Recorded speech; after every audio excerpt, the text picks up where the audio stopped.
اس سے پہلے میں آپ کو ایک مثال دے کر اسی سے ہم نتیجہ لیں۔ جب خیبر کو فتح کیا گیا اور مسلمانوں نے علی کی ذوالفقار کے صدقے میں جی بھر کر کھجوریں کھائی تھی، اس لیے کہ سارے لوگ امیر نہ تھے، نہ امیر عرب کے بیٹے تھے، یہ صدقہ تھا علی کی ذوالفقار کا جو دنیا کو رزق مل رہا تھا۔ لوگوں نے جی بھر کر خیبر کے بعد کھجوریں کھائی اور مرحب کی بہن ایک مرتبہ پکڑ کر لایا گیا، قیدی بنی، وہ پریشان تھی کہ اب پتہ نہیں میرے ساتھ یہ مسلمان کیا کریں، یہ مسلمانوں کا سردار محمد ہمارے ساتھ کیسا سلوک کرے۔ جب صحابہ پکڑ کر لائے، ایک مرتبہ نگاہ پڑی، فرمایا اسے چھوڑ دو، اس کے ہاتھ کھول دو، اس لیے کہ یہ ایک سردار کی بیٹی ہے، ایک سردار کی بہن ہے، اور سرداروں کی بیٹیوں اور بہنوں کے ساتھ قیدیوں جیسا سلوک نہیں کیا جاتا۔ اور اسے کہا کہ تم جاؤ، جہاں جانا چاہتی ہو تمہیں آزاد کیا، ہم تم سے نہیں پوچھیں گے، تم سے کوئی انتقام نہیں لیں گے، ہمارا تم سے کوئی مطلب اور مقصد نہیں ہے، اس لیے چھوڑ رہے ہیں کیونکہ تم سردار کی بیٹی ہو اور سردار کی بہن ہو۔ یہ جملہ اس کے ذہن میں نقش ہو گیا، اخلاق پیغمبر تھا، یہ جملہ اس کے ذہن میں تھا، یہ چلی گئی۔ کچھ عرصے کے بعد اس نے پیغمبر کی طرف اپنا پیغام بھیجوایا، آپ نے کہا تھا میں سردار کی بیٹی ہوں، میں سردار کی بہن ہوں۔ معصوم نے فرمایا ہاں ہم نے کہا تھا۔ تو کہنے لگی میں چاہتی یہ ہوں کہ اب میں اپنی بقیہ ماندہ زندگی ایک سردار کی زوجہ بن کر رہوں۔ بات سمجھ میں آ رہی ہے؟ جہاں سے بات شروع ہوئی تھی اس بات کو بھی ذہن میں رکھنا ہے۔ میں چاہتی یہ ہوں کہ میں اپنی باقی ساری زندگی ایک سردار کی زوجہ بن کر بھی رہوں۔ پیغمبر نے اس کی یہ خواستگاری قبول کی اور اس سے عقد کیا، یہ مسلمان بھی ہوئی اور پیغمبر کی زوجیت میں رہی۔ آپ چلیے وہاں جہاں سے ہم نے یہ سفر شروع کیا تھا۔ پیغمبر نے یہ پیغام دیا کہ سرداروں کی بیٹیاں سرداروں کے لیے ہوتی ہیں، سرداروں کی بیٹیاں سرداروں کی زوجیت میں جاتی ہیں۔ جتنے لوگ مدینہ کے محمد کی بیٹی کا رشتہ لینے کے لیے آئے تھے، پیغمبر انکار کرتے رہے مگر وہ نہ مانے۔ پیغمبر نے رشتہ علی کو دے کر سمجھایا سردار کی بیٹی ہے، کمیوں کو نہیں دیں گے۔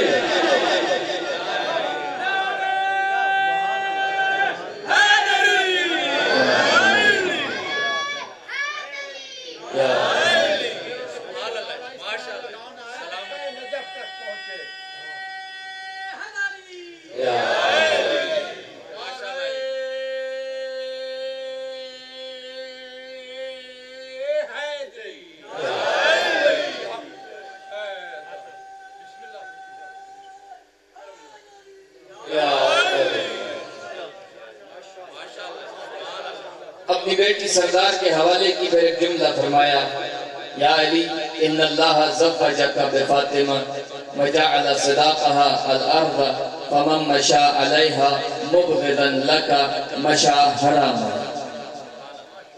حدیث کا ترجمہ تو میں کروں گا مگر اس سے پہلے چند ایک باتیں جن کا واضح کرنا، جن کو بیان کرنا میں ضروری سمجھتا ہوں۔ ایک جملہ یہ فرمایا لو ان رجلا صام وصلى حتى يصير كالشن البالي اذا ما نفع صوته صومه وصلاته الا بحبكم وبولایتكم۔ اگر دنیا روزے رکھنے لگ جائے، نمازیں پڑھنے لگ جائے، فرمایا انہیں کوئی فائدہ نہیں ہوگا، نہ نمازیں کوئی فائدہ دیں گی، نہ روزے کوئی فائدہ دیں گے مگر یہ کہ تمہاری محبت ہوگی تو سب کچھ قبول ہوگا۔ اب میں نے دو حدیثیں آپ کی سماعتوں کے حوالے کی۔ جو پہلی حدیث ہے اس کا ترجمہ کرنے سے پہلے میں اس کا ایک ٹکڑے کو مزید بیان کرتا ہوں۔ دیکھیے، جب بھی کسی کی شادی ہوتی ہے حق مہر کون دیتا ہے؟ شوہر دیتا ہے، زوجہ کو حق مہر دیتا ہے۔ یہاں پیغمبر فرما رہے ہیں، اور دیکھیے حق مہر اس زوجہ کی ملکیت ہوتی ہے، اور اس زوجہ کا وارث کون ہوتا ہے؟ اس زوجہ کا وارث اس کا کوئی شوہر ہوتا ہے۔ تو ہم کہہ سکتے ہیں کہ وہ اس کی ملکیت کا بھی مالک ہوتا ہے۔ یہاں پیغمبر نے فرمایا ان اللہ زوجک بفاطمہ، علی اللہ نے تیری شادی فاطمہ کے ساتھ کی ہے۔ وجعل صداقها الارض، اور سارے کا سارا مہر جو دیا وہ کس نے دیا؟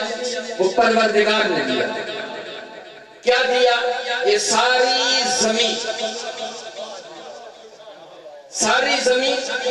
سیدہ کو اس علی نے اس علی کے لیے حق مہر میں دی ہے۔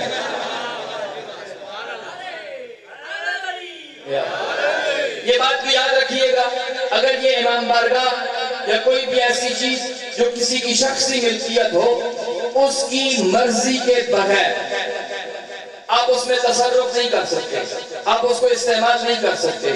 اگر کسی کی کوئی زمین کا ٹکڑا ہے اور وہ راضی نہیں ہے، آپ وہاں نماز بھی پڑھیں گے، جہاں نماز قبول نہیں ہوگی وہیں پہ وہ نماز پڑھنا حرام بھی ہوگا۔ بات سمجھ آ رہی ہے؟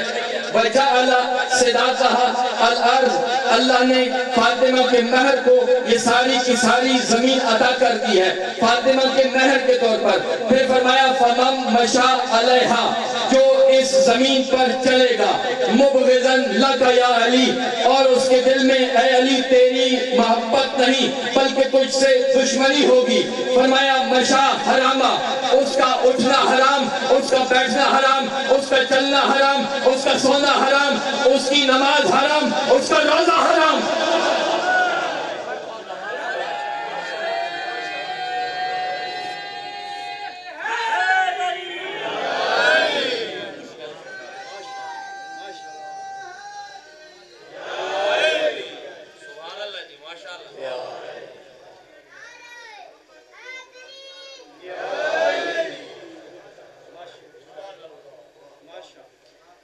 تو مصطفیٰ نے مرتضیٰ کو زبان دی، سرور نے مرتضیٰ کے دہن میں زبان دی، سرور نے مرتضیٰ کے دہن میں زبان دی، سیراب کر دیا اسے عصمت کے پھول نے،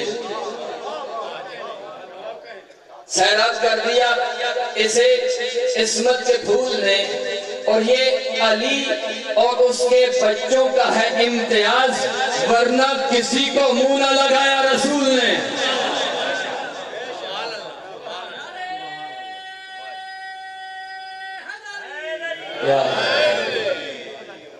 ورنہ کسی کو منہ نہ لگایا رسول نے۔ جیسے ہی علی کی آنکھیں کھولی، ایک مرتبہ فرمایا خصصتنی بالنظر خصصتکا بالعلم، علی تو نے سب سے پہلی نگاہ میرے چہرے پہ ڈالی، نظر تیری سب سے پہلے اپنی نظر سے مجھ محمد کی زیارت کی ہے، مجھے مخصوص کیا ہے، میں اپنا سارا علم تجھے دیتا ہوں۔ تو گویا یہ کہہ رہے تھے محمد اگر شہر علم ہے تو علی اس کا دروازہ ہے۔ اب یہ کون آیا محمد مصطفیٰ کے ہاتھوں پر؟ شوہر بطول آیا، نفس رسول آیا،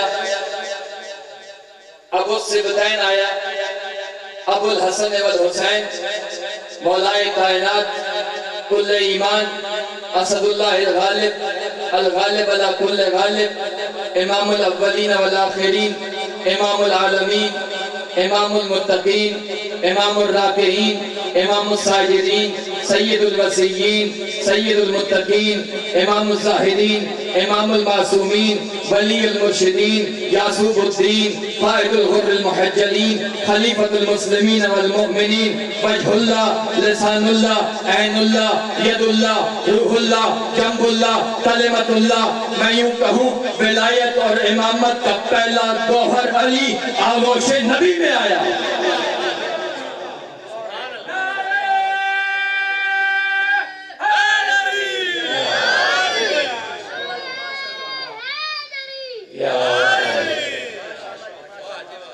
علی نبی کے ہاتھوں میں آئے۔ ایک مرتبہ نظروں سے نظریں ملی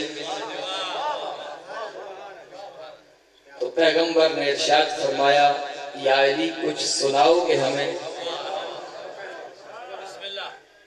عجب نہیں سلونی کے دعویدار نے محمد کی گود میں فرمایا ہو، یا رسول اللہ بات کہاں سے شروع کی جائے؟ تو کہا ہوگا یا علی جہاں سے تمہاری مرضی ہو۔ وہ کہنا یہ چاہتے ہیں توریت سناؤں، زبور سناؤں، انجیل سناؤں، یا وہ قرآن جو ابھی نازل بھی نہیں ہوا وہ سناؤں؟ یا علی تمہاری مرضی۔ تو ایک مرتبہ لبوں کو جنبش دی، بسم اللہ الرحمن الرحیم، قد افلح المؤمنون الذین هم فی صلاتہم خاشعون۔ جیسے ہی یہ جملے ارشاد فرمائے، یہاں تاریخ کا مسلمان دیکھ رہا تھا اور جن کے خمیر میں یہ عادت ہے کہ کبھی بھی صاحب غدیر کو ہم نے تسلیم نہیں کرنا، اعتراض کرنا۔ 3 دن کا بچہ اور یہ کیسے ہوگا کہ وہ بولے گا؟ سوال تو ہے یا نہیں ہے؟ مگر ہم بھاگنے والوں کی اولاد بھی نہیں ہیں، بھاگنے والوں کو کبھی ہم نے مانا بھی نہیں ہے۔ میدان سے بھاگ جانا، دیکھیے سوال کرنا عیب نہیں ہے، جواب کا نہ ہونا عیب ہے۔ سوال ہم سے ہوا تو دیکھیں ہم اس کا جواب قرآن سے دیں گے۔ قرآن نے ایک مرتبہ کیا فرمایا، یا اخت ہارون ما کان ابوک امرأ سوء وما کانت امک بغیہ فاشارت الیہ قالوا کیف نکلم من کان فی المہد صبیا قال انی عبداللہ آتانی الکتاب وجعلنی نبیا وجعلنی مبارکا اینما کنت واوصانی بالصلاة والزکاة ما دمت حیا والسلام علی یوم اموت و یوم ابعث حیا ذالک عیسی ابن مریم۔ یہ عیسیٰ ابن مریم کی تقریر تھی۔ قرآن سن کر آپ پریشان ہو گئے؟ کسی کو شک ہو تو جتنی آیتیں میں نے پڑھی ہیں، آج کل جدید دور ہے، اپنے موبائل میں قرآن ہوگا آپ کے، آپ ایک لفظ لکھیں گے ساری آیت نکل کر آپ کے سامنے آ جائے۔ جب حضرت مریم جناب عیسیٰ کو لے کر ایک بازار سے ایک چوک سے گزرنے لگی، یہودیوں نے بڑھ کر کہا، مریم نہ تیرا باپ ایسا تھا، نہ تو خود ایسی تھی، نہ تیری ماں ایسی تھی، مگر سوال تو یہ ہے کہ یہ بچہ کہاں سے آیا، اور جواب بھی تجھے دینا پڑے گا۔ فاشارت الیہ، بچے کی طرف اشارہ کیا، کہنے لگے ہم کیسے اس سے کلام کریں، یہ جو چھوٹا سا بچہ ہے۔ اب وہاں پر عیسیٰ بولے یا نہیں بولے؟ قال انی عبداللہ آتانی الکتاب، اور مسلمان بڑے فخر سے اس بات کو تسلیم کرتا ہے کہ عیسیٰ بولے تھے، انی عبداللہ، میں اللہ کا بندہ ہوں، آتانی الکتاب وجعلنی نبیہ، مجھے اس نے کتاب دی ہے، مجھے اس نے نبی بنایا ہے، مجھے اس نے وصیت کی ہے نماز کی، روزے کی، اور مجھے اس نے نبی بنا کر بھیجا ہے۔ یہ عیسیٰ تھے جو کہوارے میں بات کر رہے تھے، وہ یہودی تھے جو چپ کر کر سن رہے تھے، خاموشی کے ساتھ عیسیٰ بول رہے تھے، یہودی سن رہے تھے، اور انہوں نے مانا آج کا مسلمان بھی قرآن پڑھتا ہے تو اس بات کو مان لیتا ہے، مگر ہمیں سمجھ نہیں آئی جب علی نبی کے ہاتھوں پہ بولے تو مسلمان مکرتا کیوں ہے؟ ارے دشمنی ابو طالب میں تم اس قدر اندھے ہو گئے ہو، کم از کم علی کا بولنا نہ مانا ہوتا، مگر محمد کے ہاتھوں کا معجزہ تو ہے۔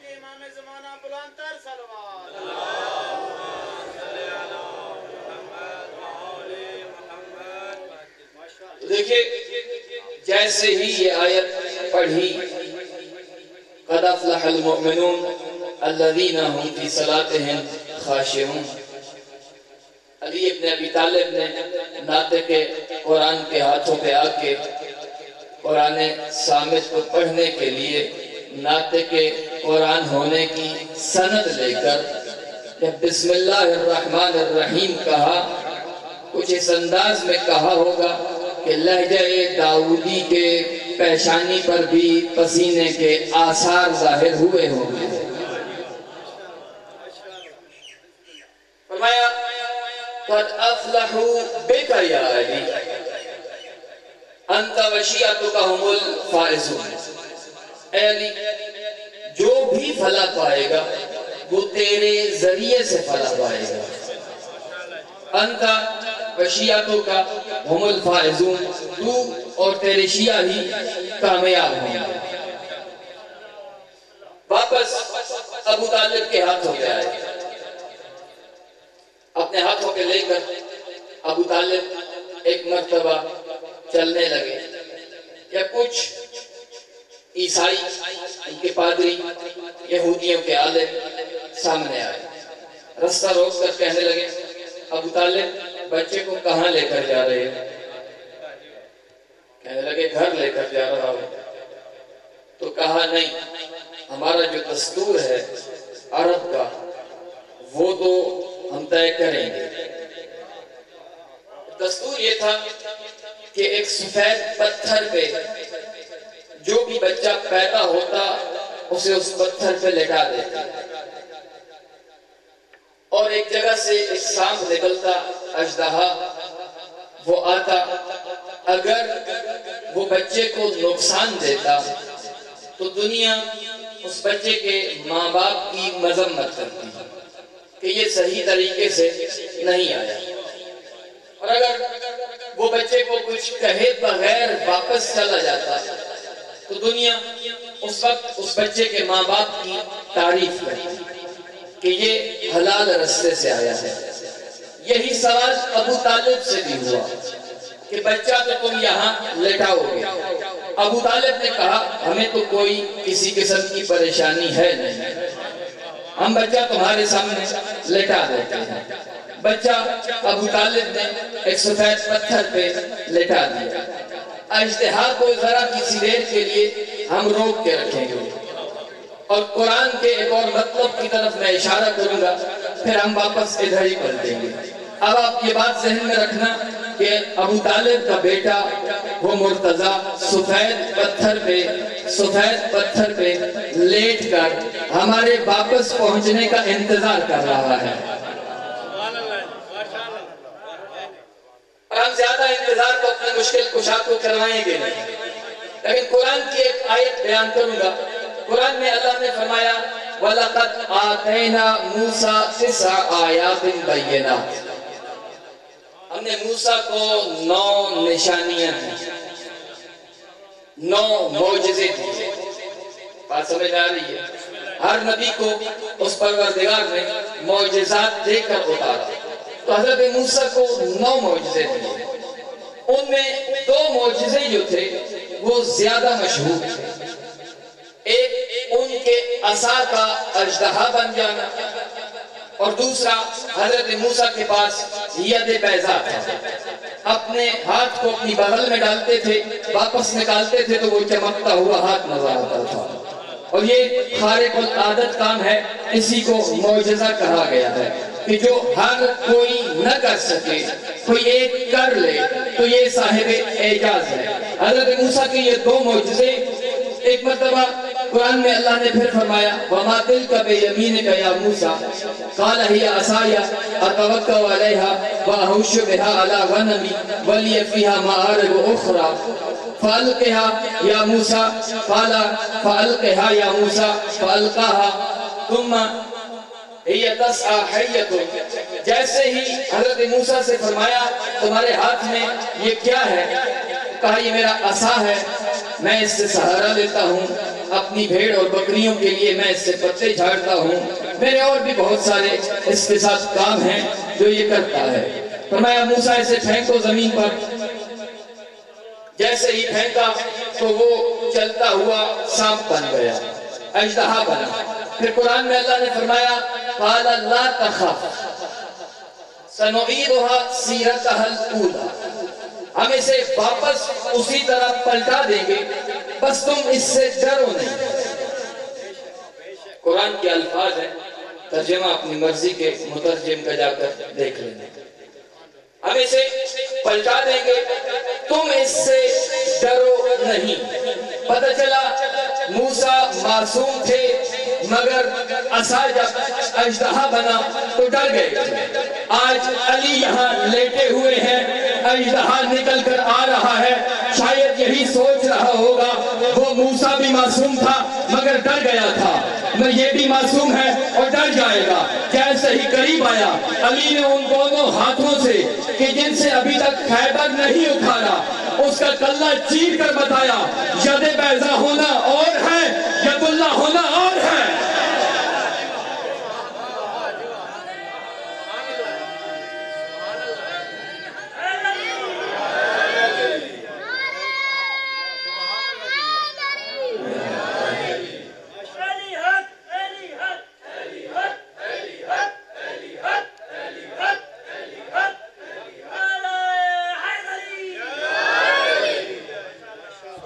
ید بیضا ہونا اور ہے، ید اللہ ہونا اور ہے۔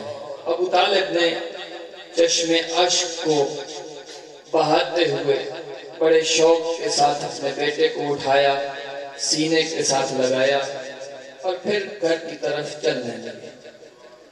وہی لوگ جنہوں نے پہلے رستہ روکا تھا پھر رستہ روکا۔ مجمع الحمدللہ پڑھا لکھا ہے، مجھے صرف اشارہ کرنے کی ضرورت ہے۔ جنہوں نے رستہ روکا تھا دوبارہ سامنے آئے۔ ابو طالب نے کہا اب کیا مشکل ہے؟ ابھی تو مشکل کشا میرے ہاتھوں میں ہے۔ کہنے لگے ابو طالب کام تو سارا خراب ہو گیا اور تمہارے بچے نے سارا کام خراب کر دیا۔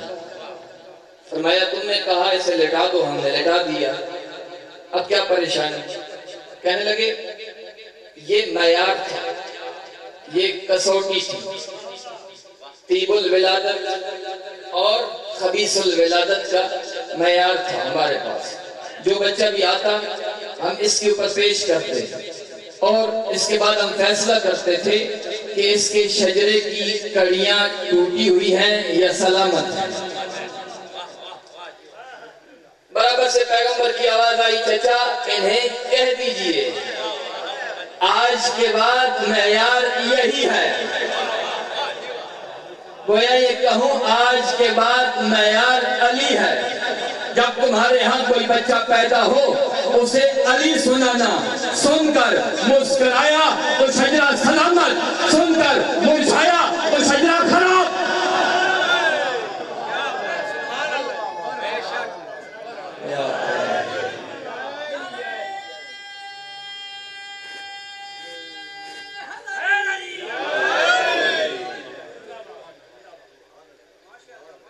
سن کر مسکرایا تو شجرہ سلام۔ تو سامعین اگر یہ قدر ایک بڑا عجیب سا نظریہ ہے لوگوں کا۔ اس کے بعد بھی لوگ یہ کہتے ہیں کہ ہم علی علی کہتے ہیں، اور پھر کیا کہا جاتا ہے کہ جناب اگر رسول نے کہنا ہوتا تو صاف صاف علی کہہ دیتے، اور پھر ہم مان لیتے۔ صاف صاف علی نہیں بتایا کسی مقام میں، کیسے؟ تو ہمارا ان سے سوال ہے، کیا یہ بڑا عجیب اور گھنجلک نظریہ ہے؟ بات کو بڑی فن کے ساتھ علی سے موڑنے کی کوشش کی جاتی ہے۔ خدا نے اور بھی تو بڑے بڑے احکام کو صاف صاف بیان کیا ہے، کیا تم نے وہ سارے مان لیے ہیں؟ خدا نے کہا نماز تمہارے اوپر واجب ہے، کیا 1400 برس سے کوئی ایک ایسا مسلمان ہے جو اٹھ کر دعویٰ کرے کہ جتنے بھی مسلمان ہیں کسی کی نماز آج تک قضا نہیں ہوئی؟ اور ہم نے اس حکم کو صاف صاف سنا، صاف صاف مان لیا۔ خدا نے کہا جھوٹ بولنا حرام ہے، کیا کوئی مسلمان ہے جو دعویٰ کرے؟ بلکہ پروردگار نے قرآن میں لعنت کی ہے جھوٹوں پر، الا لعنت اللہ علی الکاذبین۔ کیا کوئی ایسا ہے جو یہ کہے جب سے ہم نے یہ حکم سنا اس کے بعد کسی نے جھوٹ نہیں بولا؟ کوئی ہے ایسا؟ بلکہ میرے خیال میں صاف صاف سن کر بھی جتنا جھوٹ مسلمان بولتے ہیں اتنا غیر مسلم نہیں بولتے، جتنا دھوکہ مسلمان دیتے ہیں اتنا غیر مسلم نہیں دیتے ہوں گے، جتنے فراڈیے اور ٹھگ مسلمان ہیں ایسا ہے کہ نہیں ہے؟ اگر ہے تو آپ میری تائید کریں۔ خدا نے صاف صاف کہا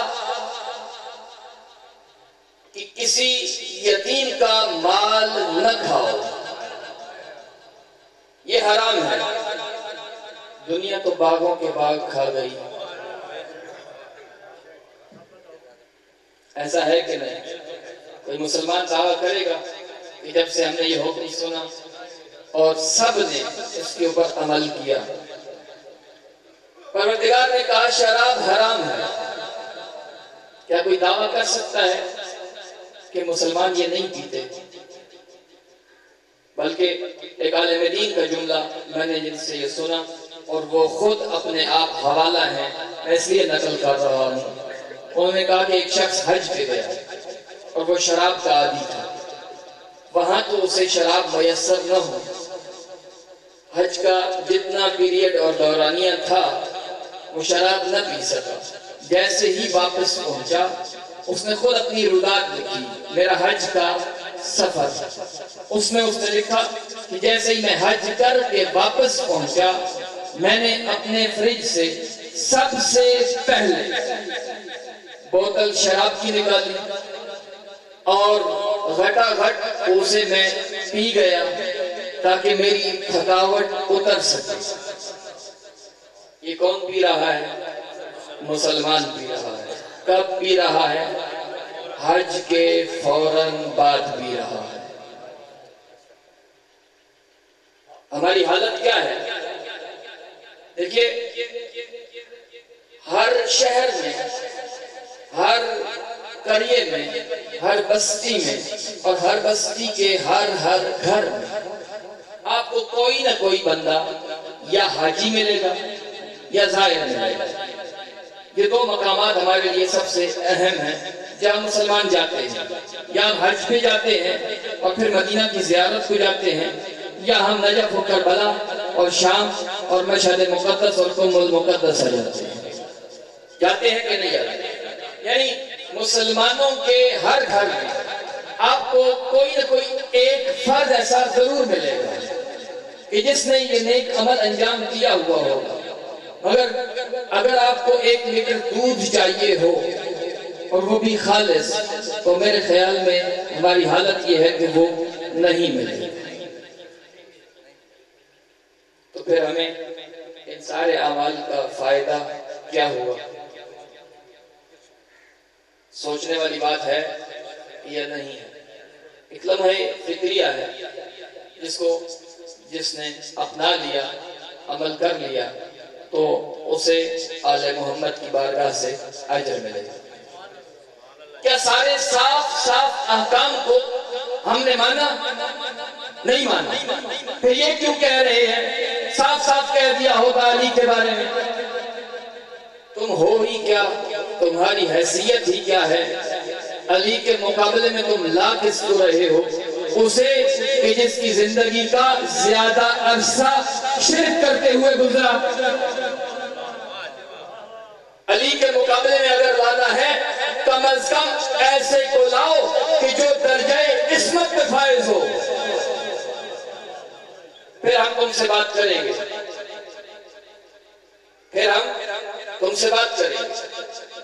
اور دیکھیے، رسول کوئی بادشاہ نہیں تھے۔ تھوڑا سا یہ بھی سن لیجئے کہ اپنے بعد علی کو اپنا ولی عہد بنایا۔ یہ ولی عہدی ولی والے کام وہاں ہوتے ہیں جہاں سلسلہ بادشاہت والا ہو۔ رسول بادشاہ تو نہیں ہے۔ آپ نے اگر ولی عہد پوچھنا ہے تو سعودی عرب جا کر پوچھئے اس کے بادشاہ کا ولی عہد کون ہے۔ کویت چلے جائیے، مسقط اور عمان، برطانیہ چلے جائیے، یہاں پر یہ سلسلہ ہے بادشاہت۔ رسول بادشاہ تو ہے نہیں۔ اب کیا چیز ہے جو رسول کے بعد علی کو ملے گی؟ کون سی ایسی چیز ہے؟ رسالت نہیں۔ ہمارا عقیدہ اس ممبر سے یہ بھی بیان ہونا چاہیے، جو لوگ شک اور شبہ میں رہتے ہیں پھر ہم پہ اعتراض کرتے ہیں، رسالت تو ٹرانسفر نہیں ہو سکتی، اس لیے کہ محمد رسول اللہ خاتم النبیین ہیں اور سلسلہ رسالت ان پہ ختم ہو گیا۔ اب کوئی نبی نہیں آئے گا۔ جب کوئی نہیں آئے گا پھر یہ سوال ہی نہیں بنتا اگر کوئی ہوتا تو وہ فلاں ہوتا۔ دیکھیں، گرمی تو ہے مگر میرے سے زیادہ آپ نے کپڑے نہیں پہن رکھے ہوں گے، پھر یہ سوال ہی نہیں پیدا ہوگا کہ اگر ہوتا تو وہ فلاں ہوتا۔ نہیں، سلسلہ نبوت محمد پہ ختم ہو گیا، اب کوئی نبی نہیں آئے گا۔ پھر کیا علی کی طرف کیا چیز ہے جو ٹرانسفر ہو رہی ہے؟ عصمت، یہ بھی ٹرانسفر ہونے والی چیز نہیں ہے۔ علی کو اس سے پہلے معصوم ہے بھی صحیح، مگر یہ اگر ہم کہیں کہ عصمت یہ منتقل ہو رہی تھی علی کے بارے میں کہا جا رہا تھا، تو علی اس سے پہلے ہی معصوم ہے اور یہ عصمت بھی ٹرانسفر ہونے والی چیز نہیں ہے۔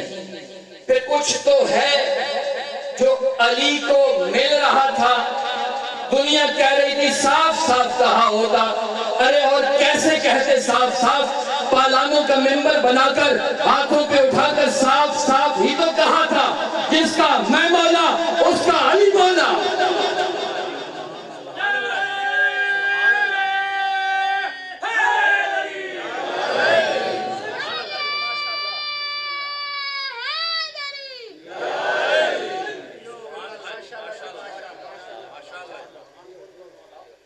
خیال میں دامن وقت میں گنجائش نہیں ہے اس کے بعد۔ مطالب تو ابھی اور تھے مگر ان کو بیان کرنے کے لیے وقت کی ضرورت ہے، لیکن آج اتنا ہی۔ میں کوشش کروں گا کل بات یہیں سے شروع کی جائے اور اگلی مجلس کے ساتھ اسے متصل کیا جائے۔ آج تو بس اتنا ہی، یہ محرم کے ایام ہیں اور اسی علی اور نبی کا بیٹا سفر کی تیاری کر رہا ہے۔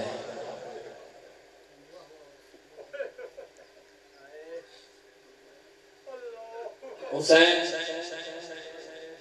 جس مدینہ میں محمد کے بدن پر کھیلتا رہا، آج اس مدینہ کو چھوڑنے کی تیاری کر رہا ہے۔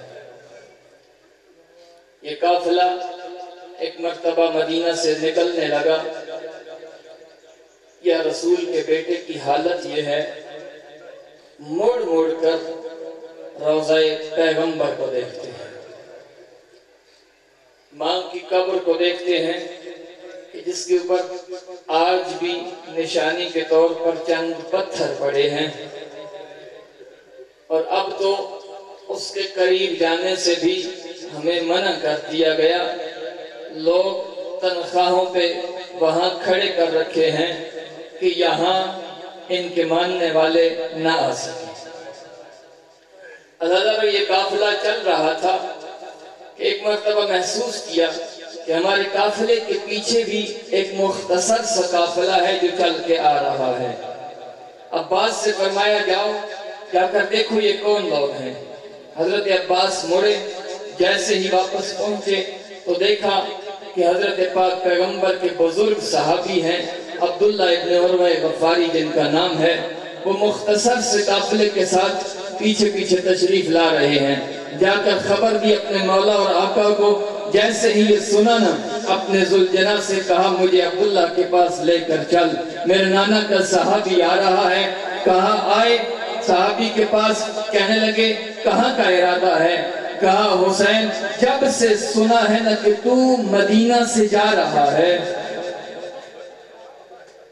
گھر میں آرام نہیں آ رہا تھا۔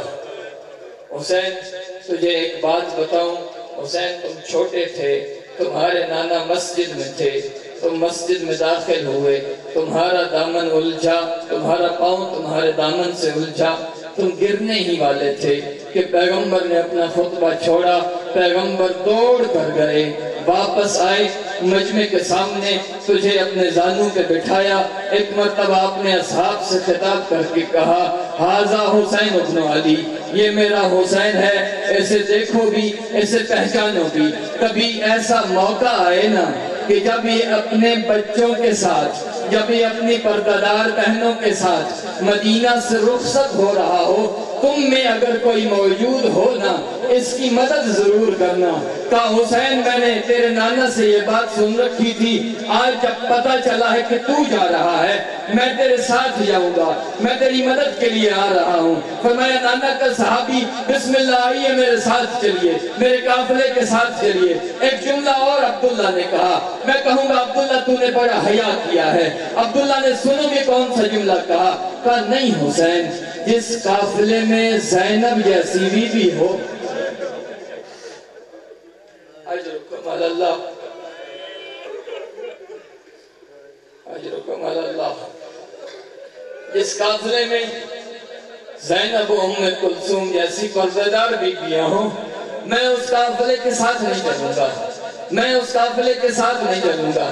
میں کہوں گا عبداللہ تیری بڑی مہربانی، تیرا بڑا شکریہ، ہم تیرا احترام کرتے ہیں، تو نے بڑا حیا کیا ہے محمد کی بیٹیوں کا، لیکن عبداللہ کاش تو ہوتا 11 محرم کو جب نبی زادیوں کو جلائے جانے کا ارادہ کیا جا رہا تھا نا، ان کے سروں کے اوپر چادریں نہیں تھی، بے پلانے اونٹوں کے اوپر سوار کرایا گیا، ایک مرتبہ اس جگہ سے گزارا گیا جہاں پہ حسین ابن علی کا بے گور و کفن لاشا پڑا تھا، بہن اپنے بھائی کے لاشے سے گزرنے لگی، اب اونٹ کے بیٹھنے کا انتظار نہ کیا، علی کی بیٹی ایسے آئی جیسے غازی پشت زین سے آیا تھا، عزادارو غازی کے ہاتھ نہیں تھے، زینب کے ہاتھ پسے گردن بندھے ہوئے تھے، آئی اس مقام پر جہاں پر بھائی کا کٹا ہوا لاشا پڑا ہے، ایک مرتبہ ایک سوال کیا، پتھروں کا ڈھیر تھا، اپنی کونیوں سے پتھر ہٹائے،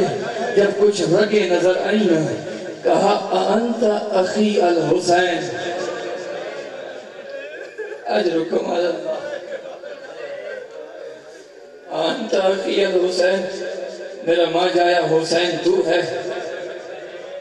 جب کٹی ہوئی رگوں سے آواز آئی نا ہاں میں تیرا ماں جایا حسین ہوں، پھر ایک جملہ فرمایا این راسو کا، مجھے بتا تیرا سر کہاں گیا، این لباسو کا، مجھے بتا تیرا لباس کہاں گیا، اللہ جب بی بی سوال کرنے لگی نا، کیا مدینہ والے محمد کا بیٹا تو ہے؟ کیا تو ہی وہ حسین ہے جسے میری ماں نے چکیاں پیس کر پالا تھا؟ جواب آیا ہاں میں حسین ہوں۔ سوال کیا پھر تیرا سر کہاں گیا؟ تیری یہ کٹی ہوئی رگیں میرے سامنے کیوں ہیں؟ تیرے بدن پہ لباس نہیں ہے، وہ لباس کہاں گیا؟ اللہ جب سوال ہو رہے تھے نا، ایک مرتبہ کٹی ہوئی رگوں سے آواز آئی، انت اختی زینب، مجھے بتا کیا تو میری ماں جائی زینب ہے؟ اب بی بی نے کہا ہاں حسین میں زینب ہوں۔ ایک مرتبہ سوال کیا اگر تو زینب ہے مجھے بتا این رضا ہوتے، تیرے سر کی رضا کہاں گئی؟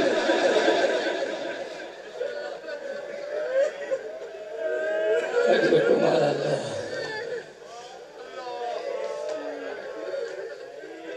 تمہارا اللہ حضرارو۔ ایک مرتبہ یہ قافلہ چلنے لگا، میں بالکل بھی یہ پڑھنا نہیں چاہتا، لیکن بات آ گئی، اب میں کوشش کروں کہ اسی کو مکمل کروں۔ علی کی بیٹی جب کوفہ کی جانب سفر کر رہی تھی نا، ایک مرتبہ وہ سفر بھی یاد آیا کہ جو بابا کے دور میں کیا تھا۔ جب علی کی شاہی تھی، مسند خلافت پر علی تھے، کوفہ دارالحکومت تھا، اپنے بیٹوں سے علی نے فرمایا تھا میرے حسن اور حسین بڑا عرصہ ہوا میں نے اپنی زینب کی زیارت نہیں کی، جاؤ میری بیٹیوں کو لے کر آؤ۔ عباس ساتھ تھے، آج جب سفر کر رہی ہے نا، عباس موجود نہیں ہے۔ گئے ایک جملہ اور فرمایا، اگر وقت زیادہ ہو جائے تو مجھے معاف کرنا۔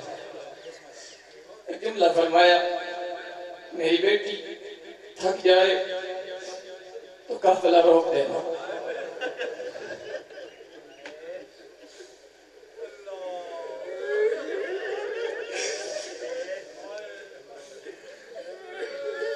راتوں کو سفر کرنا، صحراؤں کے ماحول میں علی کی شریف بیٹی ہے، نازوں کی پلی زینب ہے، دنوں کو آرام کرنا۔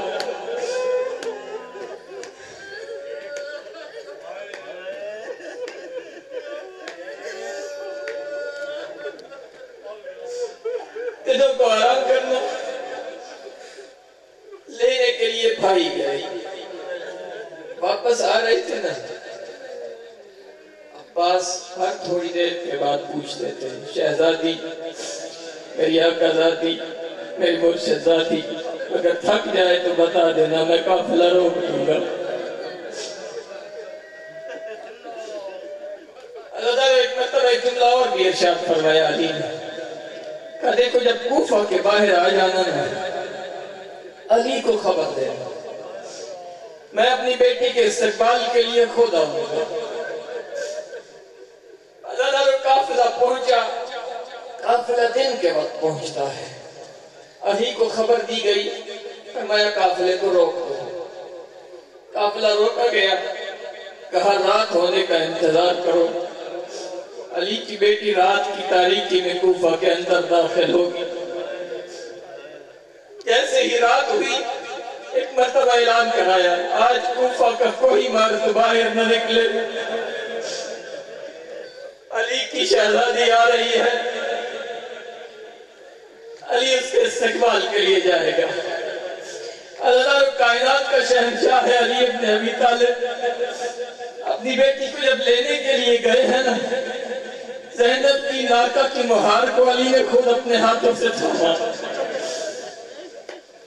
وقت کا امام ہے، کائنات کا بادشاہ ہے، کیا کر رہا ہے؟ اپنی بیٹی کی ناکہ کی مہار کو علی نے خود اپنے ہاتھوں سے تھاما، لے کر چلنے لگے۔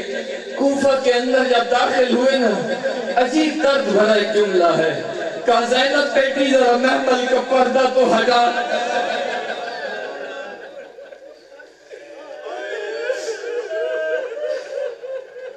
حضرت محمل کا پردہ ہٹا، امیر المومنین کی ہاتھ کی سامن کے بادلوں کی طرف برس بھی رہی تھی، کیا رہتے زینب بیٹی یہ کوفہ کا فلاں بازار ہے۔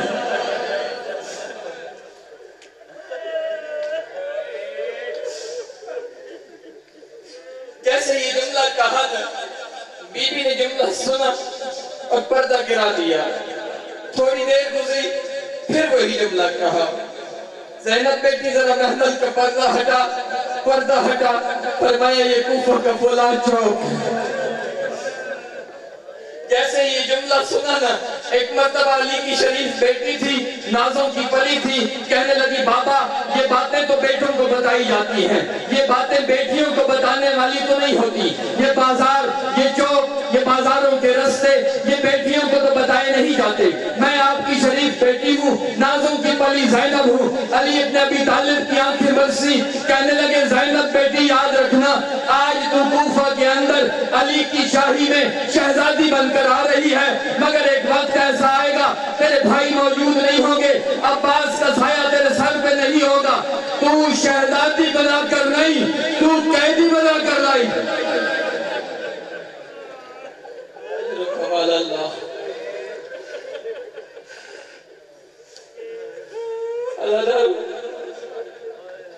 بابا کے وقت میں آئی تھی نا، قافلہ دن کو پہنچا تھا. علی نے کہا تھا رات ہونے کا انتظار کرو، لیکن اب جب جا رہی ہے قافلہ رات کو پہنچا ہے. ابن زیاد بے غیرت کہتا ہے دن ہونے کا انتظار کرو. آخری جملہ سنو، اس کے بعد میرے اندر پڑھنے کی ہمت نہیں ہے. کہنے لگا یہ وہ شہزادی ہے دیکھو جس کی ماں کا جنازہ رات کی تاریکی میں اٹھا تھا. جب بھی باب سے کہا تھا نا، بابا سے ماں کی قبر پہ جانا ہے، علی خود آگے چلا کرتے، حسن ایک طرف چلتے، حسین دوسری طرف چلتے، عباس پیچھے چلا کرتے. علی پڑھ کر قبر پیغمبر کے چراغ کو بجھا دیا کرتے تاکہ میری بیٹی کے قد پہ بھی کسی کی نظر نہ پڑے. امام حسن نے پوچھا بابا آپ ساتھ ہیں، ہم ساتھ ہیں، پھر قبر چراغ پیغمبر کو آپ کیوں بجھا دیتے ہیں؟ علی کی آنکھیں برسی، علی کی غیرت گوارا نہیں کرتی میری بیٹی کے قد کے اوپر بھی کسی کی نگاہ پڑے. علی نے اپنے دور میں بلوایا تھا، بی بی دن کو پہنچی تھی، کل رات ہونے کا انتظار کرو. لیکن جب 11 محرم کو آ رہی ہے نا، ایک مرتبہ رات کو پہنچتی ہے، بے غیرت نے اعلان کروایا ایک تو صبح ہونے کا انتظار کرو، دوسرا یہ کل کوفہ کا کوئی مرد اپنے گھر میں نہ